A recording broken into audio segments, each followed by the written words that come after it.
Heyo everybody, I'm Gulif, and 'tis the season to be spooky.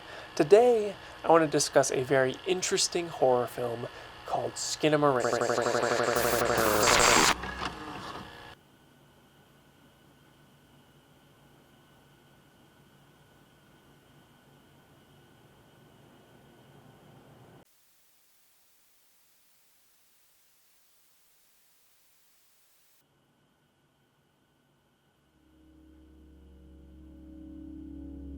Every human being feels nostalgia. Nostalgia is usually associated with positive thoughts, most likely of times from one's childhood or bright spots in your life.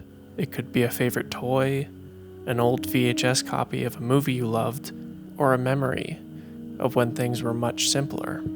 Nostalgia is an incredibly powerful thing, but it's not always viewed as something with rose-tinted glasses.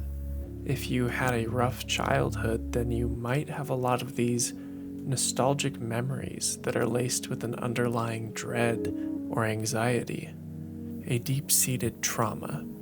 One often overlooked angle when examining nostalgia is how it can be influenced by fear. And in my opinion, nothing handles this idea better than Skinamarink.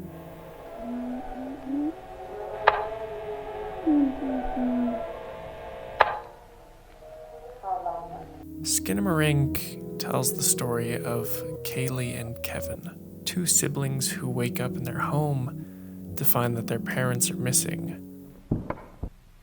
Dad?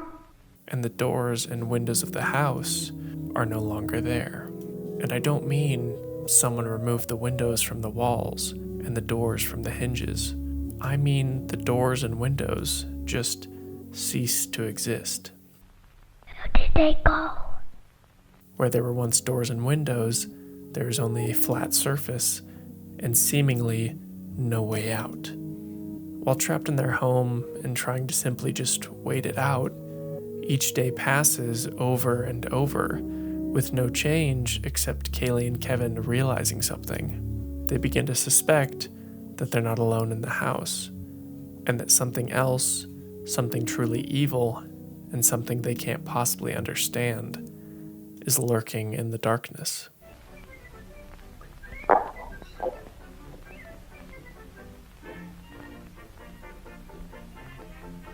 Skinamarink is one of those movies where you're either going to love it or hate it. You have to be willing to buy into the approach and presentation of what the movie is going for, because it's not your bog standard horror movie.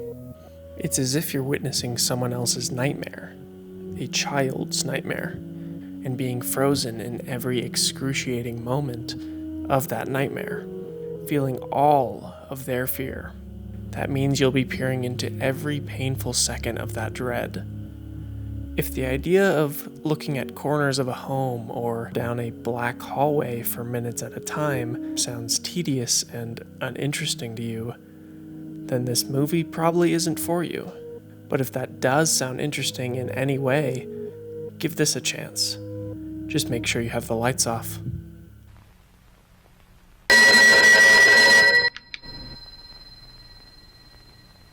Skinamarink does a great job of putting you into the perspective of the main characters.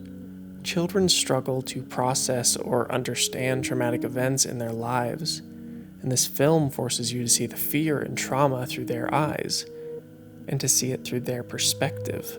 All of the camera angles are skewed or very low to the ground to match that of what a small child would be seeing. The frames give you more of an impression of the house and keep almost everything obscured and out of frame.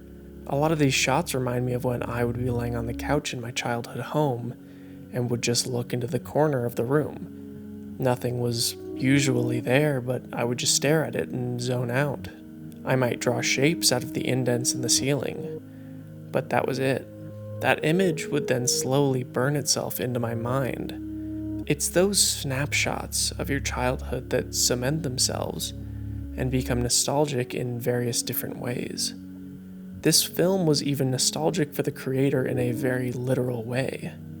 Skinamarink was filmed in Kyle Edward Ball's childhood home. Other things kind of blended together too, so I was able to film in the house I grew up in, and that a little bit was budget, but also a little bit, well, because it's so personal, that will by accident maybe help the way I approach writing the script, approach shooting it, approach editing it. Being able to recreate shots and tension that he most likely felt as a child makes it feel that much more personal.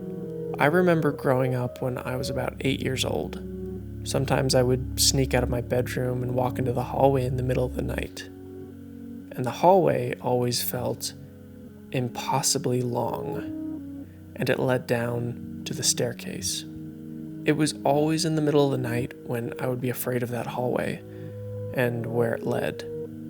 Each step down those stairs plunged further and further into darkness. All it led to was downstairs. Nothing ever came up those stairs to get me, but the thought was always in the back of my head. What if something does? I'm not the only one. My brother had recurring nightmares of someone or something at the bottom of the staircase, waiting for him. Liminal spaces are the in-between, a staircase to the basement, an empty parking garage, or that long hallway in your childhood home. These locations are the transitional period between point A and point B. At certain times, these locations can feel almost ethereal, unnatural, and downright unsettling. There's a reason the backrooms became as popular and widespread as it is. Something about it drew people in, a curiosity born out of fear and unease. Skinamarink leaves you feeling a sense of foreboding and dread that is so specific to liminal spaces. You look down this hallway at multiple points throughout the film.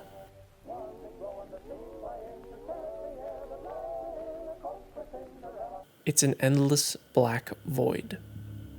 Anything could be lurking in its darkness, and unfortunately for our characters, something is. It wants nothing more than to taunt, toy, and terrorize Kaylee and Kevin, even going as far as to physically harm them.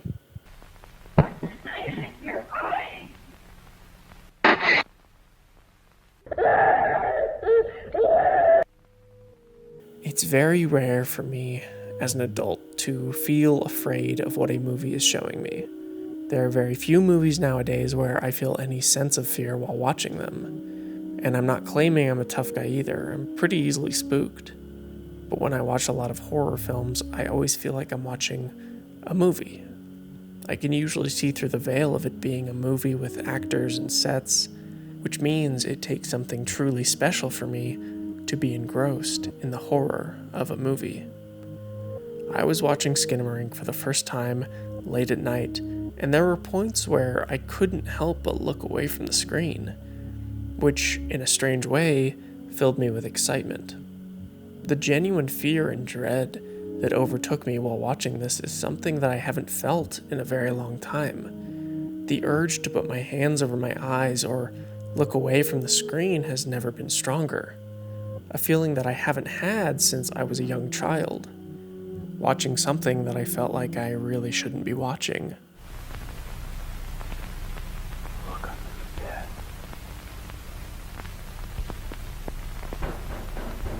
Darkness is a tool that a lot of horror media uses because we all have a natural fear of the unknown, and darkness conceals the unknown.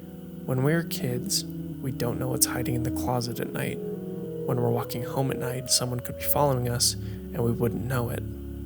Skinamarink is a very dark film, but it's in the way that it subtly implies why it's so dark through its subtext, and that is one of the many reasons this film frightens me. We see Kaylee and Kevin trying to keep the lights on early on in the film while they wait it out, but the upstairs nightlight keeps disconnecting from the outlet.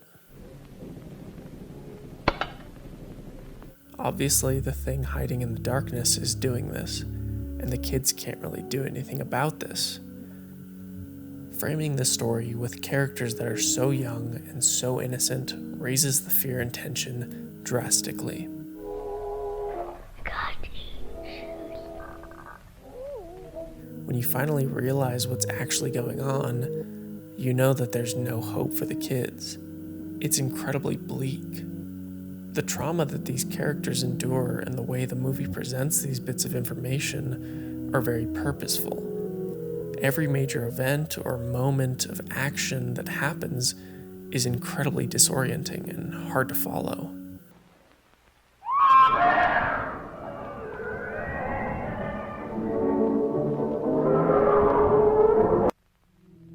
Because in these traumatic moments as a kid, sometimes you couldn't even comprehend what was happening or understand it in any way.